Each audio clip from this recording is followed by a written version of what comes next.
കർത്താവിൽ ഏറ്റവും പ്രിയമുള്ളവരെ, അഭിഷേകമന്ന എന്ന വചന സന്ദേശത്തിലേക്ക് എല്ലാവർക്കും സ്വാഗതം. ഇന്ന് നമുക്ക് ചിന്തയ്ക്ക് ആധാരമായ വചനം യോഹന്നാന്റെ സുവിശേഷം 1-ാം അധ്യായം 6-ാമത്തെ വചനം. ദൈവം അയച്ചിട്ട് ഒരു മനുഷ്യൻ വന്നു, അവന് യോഹന്നാൻ എന്ന പേർ. ദൈവം അയച്ച ആളാണ് യോഹന്നാൻ.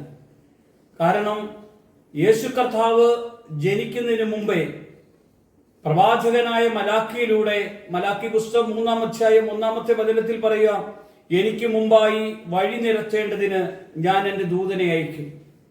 നിങ്ങൾ അന്വേഷിക്കുന്ന കർത്താവ്, നിങ്ങൾ ഇഷ്ടപ്പെടുന്ന നിയമദൂതനുമായവൻ പെട്ടെന്ന് തന്റെ മന്ദിരത്തിലേക്ക് വരും.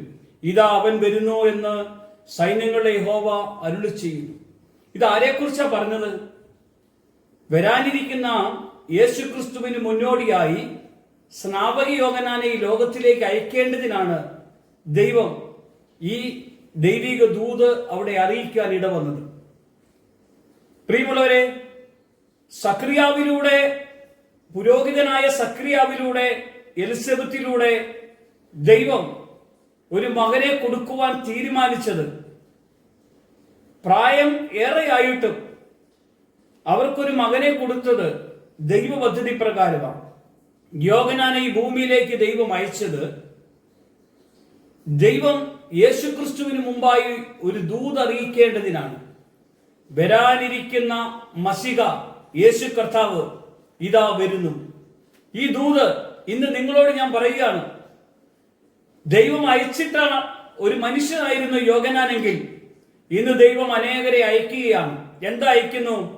ദൈവത്തിന്റെ ദൂത് അറിയിക്കാൻ വേണ്ടി. ഈ ദൂത് നിങ്ങളുടെ ഹൃദയത്തിലേക്കാണ് കടന്നു വരുന്നത്.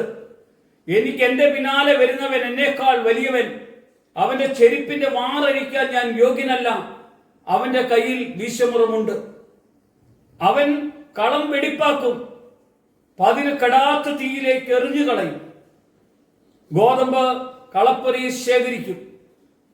ഇവിടെ ദൈവം അയച്ച മനുഷ്യനെ, വരാനിരിക്കുന്ന മശിഹായെ കാണേണ്ടതിന്, അവനെ രക്ഷിതാവും നാഥനുമായി ഒന്ന് ഏറ്റുപറയാൻ നമുക്കിന്ന് കഴിയുമെങ്കിൽ നമ്മുടെ ജീവിതത്തിന്റെ അവസ്ഥകളെ ദൈവം മാറ്റും.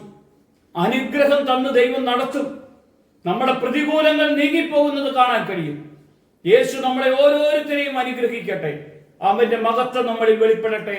യേശുവിന്റെ നാമത്തിൽ തന്നെ ആമേൻ.